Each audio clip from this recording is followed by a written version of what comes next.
Republican Congressman Alston Scott from Georgia. He serves on the House Rules, Intelligence and Armed Services Committee. Thank you very much, Congressman, for joining us. Just going to ask you the same question I put to your Democratic colleague there in relation to this apology from the BBC to President Trump, but a refusal to pay compensation. Do you have any response to that development? Well, I think selective editing, unfortunately, that changes the context has become commonplace in media today. And so I believe that's what happened. I think that there has been an apology for it. I hope we can move forward. But it's up to him whether or not he feels like, he deserves compensation for what was done. But selective editing is very different than journalism. If you change the context, then you have lied.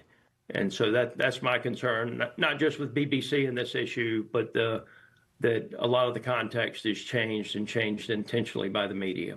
Okay.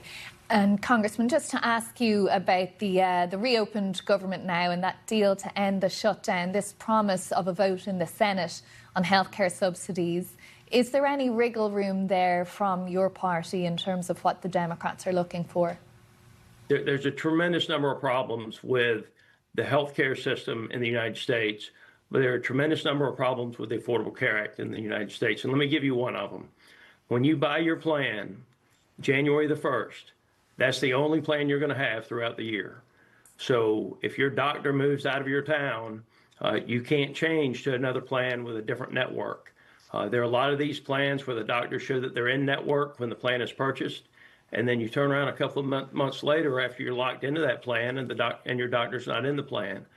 There are things that have to be done to fix the Affordable Care Act. If the Democrats will work with us to fix those things in the Affordable Care Act and help us work to reduce the cost of insurance, not just for the Affordable Care Act, but for the whole country, then I think you would see President Trump and the Republicans willing to work with them.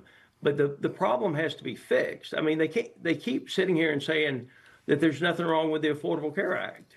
If it was affordable, you wouldn't need the subsidies.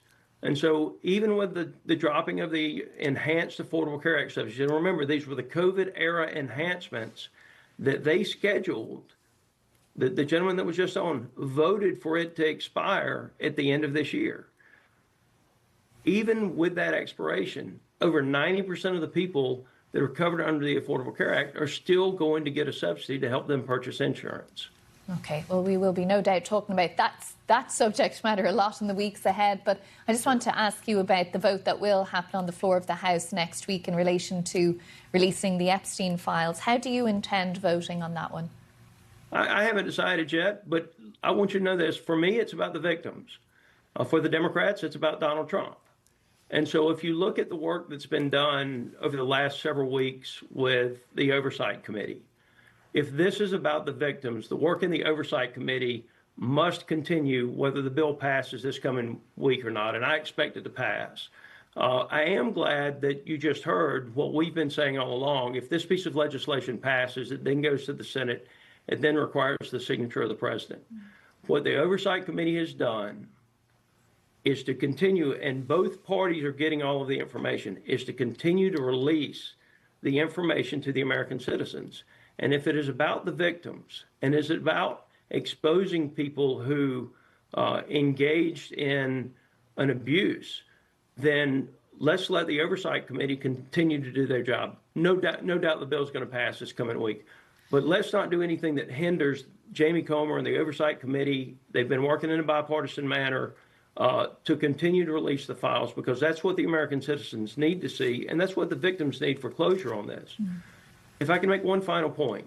Okay, we're just out of time, Congressman, so brief if you can. 20,000 documents were released. 20,000. They pulled 3. They turned around and redacted a lady's name who was a victim, who has already testified that Donald Trump had done nothing wrong. It was an intentional redaction, and it was intentionally created, done by the Democratic Party to make it look like they had found something when there was nothing there. Well, I think they would probably reject that assessment of what happened, but I appreciate you making your point, and I think this is something else we will also be talking about a lot That over name had never been redacted before. the weeks and months ahead. It had never been redacted before. Okay, Congressman Austin Scott from Georgia, thank you so much for joining us here on BBC News.